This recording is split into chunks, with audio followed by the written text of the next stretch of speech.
Hello नमस्कार friends, जय Hind, Vande Mataram. UP DElEd 2022 direct admission पे मैंने वीडियो बनाया था, काफ़ी कमेंट आ गए उस पर और काफ़ी डाउट्स भी हैं आप लोगों के। तो आप लोगों को एक मौका दिया जाएगा, लेकिन वो मौका कब मिलेगा आप लोगों को, एक हफ्ते के बाद या 10 दिन के बाद, उसका कुछ भी क्लियरिफिकेशन नहीं किया गया है। ठीक है, तो आज भी न्यूज़पेपर्स में ये निकला है कि 582 डीएलएड परीक्षण संस्थानों में प्रवेश जो है वो शून्य है। रीजन साफ साफ है कि भाई ज़्यादा रुझान बीएड की तरफ से डीएलएड की तरफ रुझान नहीं है, ख़त्म हो रहा है। उसका रीजन तो आप लोग जानते ही हो, जो अभी कोर्ट में चल रहा है केस। ठीक है, तो केस सबसे बड़ा डाउट है। प्रशिक्षित स्नातक शिक्षक भर्ती टीजीटी के साथ बीएड प्रशिक्षितों को प्राथमिक शिक्षा भर्ती में भी अवसर दिए जाने के बाद से डिप्लोमा इन एलिमेंट्री एजुकेशन प्रशिक्षण संस्थान अपने अब तक के सबसे खराब दौर में है। वह वर्ष 2022 सत्र के लिए प्रवेश की स्थिति यह है कि प्रदेश के 582 निजी डीएलएड परीक्षण संस्थानों में किसी भी छात्र छात्रा में प्रवेश नहीं लिया है।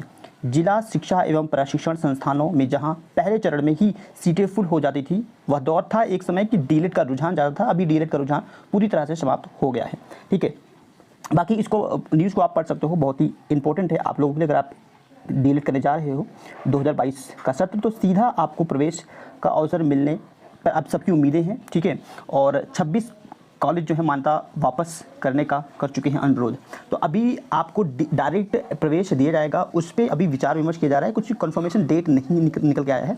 अभी इस पर क्या होगा कि मांगा गया है उनसे पूरा डाटा, और डाटा मांगने के बाद वो एक पत्र लिखा गया है, और इस पत्र के जरिए ये कहा गया है कि डायरेक्ट एडमिशन के लिए परमिशन दिया जाए। तो 26 निजी प्रशिक्षण संस्थान मान्यता वापस किए जाने के अनुरोध के साथ ही नया प्रवेश न लेने को पत्र भेज चुके हैं। पीएनपी सचिव ने बताया कि 2 चरणों में प्रवेश की प्रक्रिया के बाद प्रदेश भर के निजी संस्थानों में डाइट में 1,80,208 सीटें रिक्त हैं, जिनमें से डाइट की 1765 सीटें अभी शामिल हैं। उन्होंने बताया कि प्रवेश लेने वाले अभ्यर्थी को चिंताजनक संख्या को देखते हुए प्रशिक्षण संस्थानों को सीधे प्रवेश लेने का अवसर देने के लिए शासन को प्रस्ताव भेजा है। ठीक है, तो अभी ये कंफर्मेशन नहीं है, एक प्रस्ताव भेजा गया है और उम्मीद है कि मिल जाना चाहिए, क्योंकि अभी डीएलएड सबसे ख़राब दौर पर गुजर रहा है। एडमिशन्स नहीं हो रहे हैं बहुत सारे कॉलेज में, और बहुत सारे कॉलेज ने अनुरोध किया है कि मान्यता रद्द कर दी जाए उनकी कॉलेज के।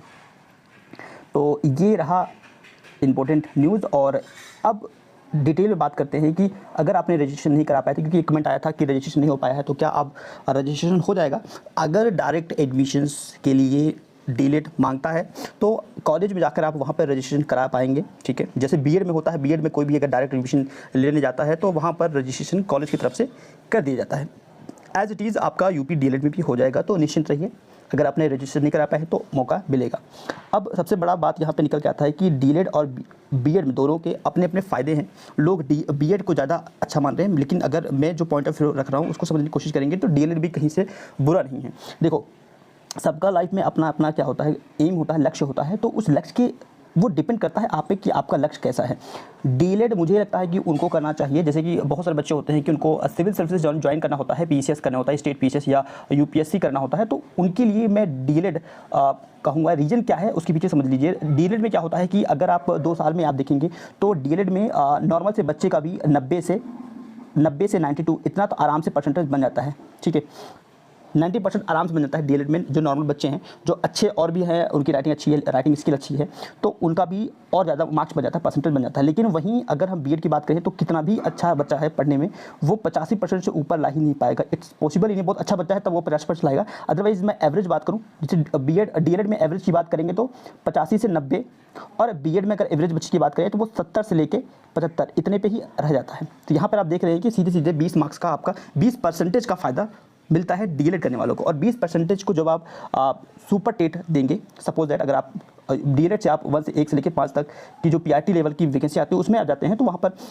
अगर यूपी की बात करें तो सुपर टेट देते हो, उसके बाद आप सबको जब पता है कि मेरिट जुड़ता है, एकेडमिक जुड़ता है, एकेडमिक में आपका डीएलएड भी जुड़ेगा, और वहाँ पर 20% जो आप बेनिफिट यहाँ से उठाए हैं, वहाँ पर आपको 3-4 मार्क्स आपको सुपर टेट में कम लाना होगा, अपेक्षा करें अगर हम कंपेयर करें बीएड से। ठीक है, तो ये एक फ़ायदा मिलता है डीएलएड वालों को, बीएड वालों को वो फ़ायदा नहीं मिलता है।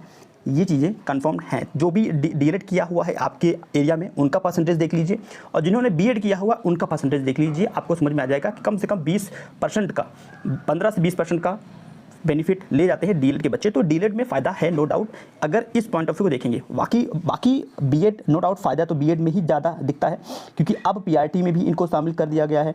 टीजीटी पीजीटी ये देते हैं, एडेड कॉलेज में भी ये भर्ती देख लेते हैं, तो इनको ज़्यादा बेनिफिट है नो डाउट डीएलएड की अपेक्षा। ठीक है, लेकिन डीएलएड का अपना एक बेनिफिट्स है। आई होप आपको समझ में आ गया होगा। कुछ डाउट्स आपके बचे होंगे, आपके माइंड में कुछ भी क्वेश्चंस है तो आप कमेंट कर दीजिएगा, रिप्लाई 100% मिलेगा। Thank you for watching this video. Next video festival तक के लिए धन्यवाद फ्रेंड्स।